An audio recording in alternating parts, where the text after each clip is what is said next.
On a hillside overlooking a South Wales valley, a poignant reminder today of the ravages of a pandemic we can't forget or yet escape.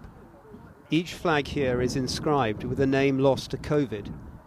While nations vie noisily for stocks of vaccine, here in silence they remember those for whom it came too late or not at all.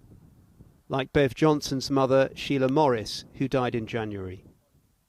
I'm obviously going to be thinking a lot about my mum and so many other people as well, though.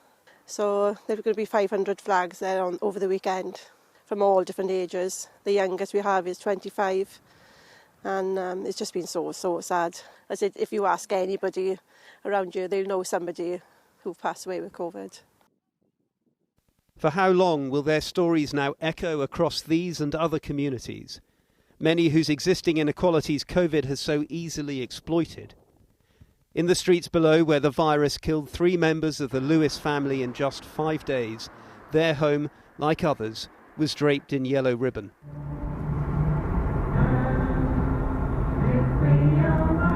In the Beaumont House care home in Nottingham, they held rainbows for absent friends, to a chorus of Lean on Me, barely audible from behind the window. Downing Street released this image of the Prime Minister. History will yet pore over the choices those in power had to make. Today, they led others in marking the minute's silence across the UK. The Queen paid tribute to health and care workers, who, epitomised by this scene from a vaccine clinic in Westminster Abbey,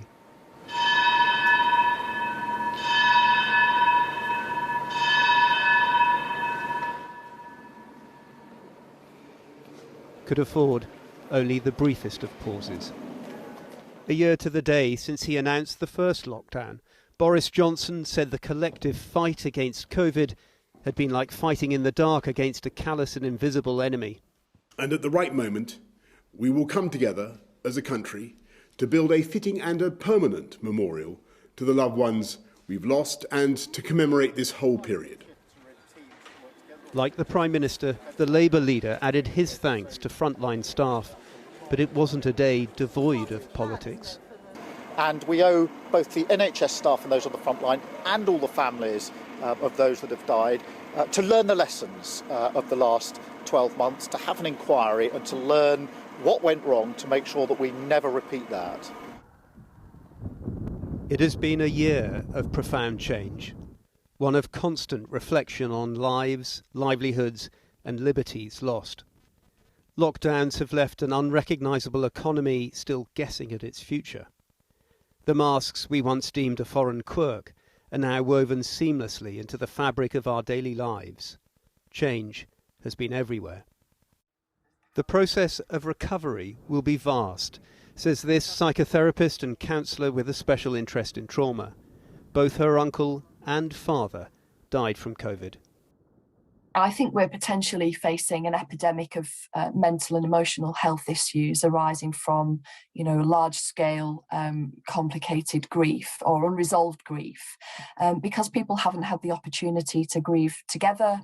We've been bereaved and grieving in isolation, and we aren't living our everyday lives normally. So people's ability to accept the reality of their losses has been severely restricted because of the pandemic. A year ago today, fewer than 1,000 people had died from COVID across the whole of the UK. It's a figure now almost matched in the valleys of this one council area alone. So just in a short while, it's 8 o'clock here in the Rhondda Valley, and around the rest of the UK, there will be government buildings, churches, arts centres lit up in yellow in this next stage of the day of this day of reflection. And that striking memorial that we filmed earlier today, the families will be going back there tonight to hold another minute's silence at 8 o'clock. This has been the idea of the End of Life charity Marie Curie, and they're inviting everyone tonight at 8 o'clock to stand outside their homes, light a candle, light the torches, switch on the torches on their phones to remember someone who's died.